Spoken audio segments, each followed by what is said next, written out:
Salam sejahtera Malaysia, terima kasih kerana menonton video-video dalam channel ini. Sebelum kita mula, jangan lupa untuk tekan tombol subscribe, share, like, dan komen. Let's go! Salam sejahtera dan selamat malam. Berita seterusnya dipetik dari PH Online bertajuk Muhammad Baki syak Najib terbabit, perancangan projek usaha sama 1MDB. Berita penuh, bekas pengurusi One Malaysia Development Berhad 1MDB, Tan Sri Muhammad Baki Saleh memberitahu Mahkamah Tinggi hari ini beliau mengesyaki Datuk Seri Najib Razak terbabit dalam perancangan berkaitan projek usaha sama antara Syarikat Pelaburan Strategik Negara dan Petro Saudi International Ltd PSI. Muhammad Baki yang juga saksi pendakwaan ke-13 ketika menjawab soalan peguam Tan Sri Muhammad Syafiee Abdullah pada sesi pemeriksaan balas berkata disebabkan itu beliau tidak menemui bekas Perdana Menteri itu sebelum meletak jawatan pada 2009. Muhammad Baki berkata apa yang menguatkan lagi rasa curiganya terhadap Najib ialah bagaimana kaedah suntikan dana AS 1 bilion oleh 1MDB melalui usaha sama itu dipersetujui.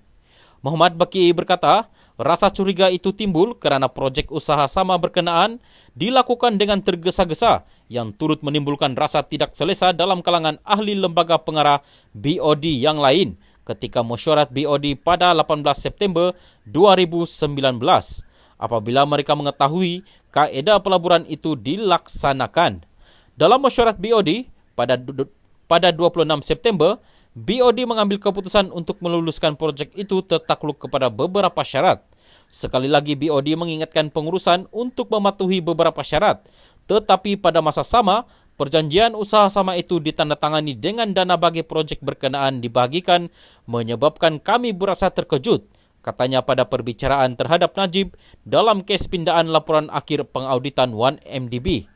Mahkamah sebelum ini diberitahu dalam perbicaraan kes penyelewengan dana 1MDB dihadapi Najib melalui kerjasama 1MDB, PSI itu, 1MDB menyuntik dana berjumlah AS 1 bilion sebagai modal permulaan yang dibayar secara tunai. Bagaimanapun, daripada jumlah itu, AS 700 juta dilencongkan ke dalam syarikat Goodstar Ltd yang kemudian didapati merupakan sebuah syarikat yang mempunyai kaitan dengan ahli perniagaan dalam buruan Lotek Jo atau Jolo. Mahkamah juga diberitahu bahawa perjanjian usaha sama 1MDB Petro Saudi PSI meninggalkan hutang berjumlah AS 700 juta berpunca daripada pindahan dana 1MDB kepada Goodstar.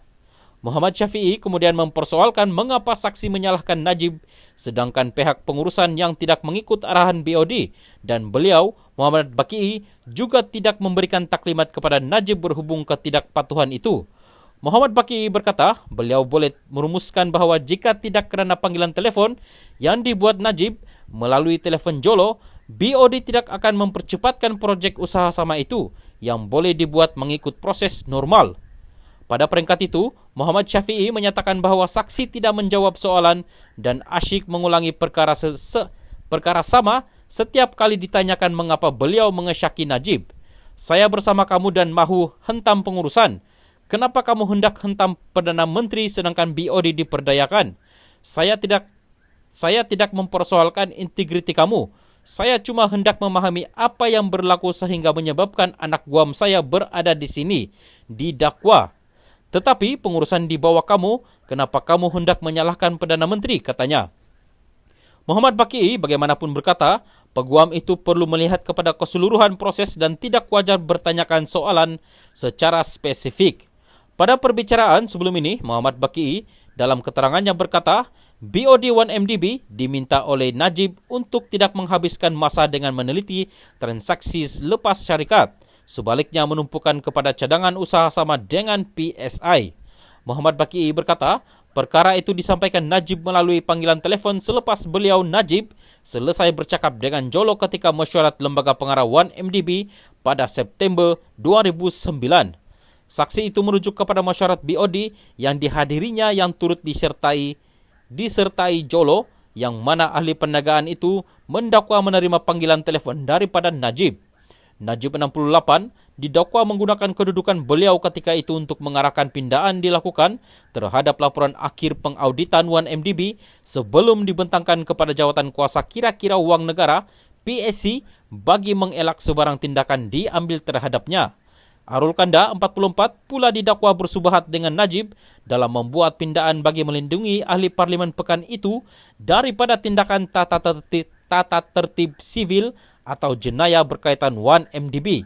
Perbicaraan di hadapan Hakim Muhammad Zaini Mazlan bersambung esok.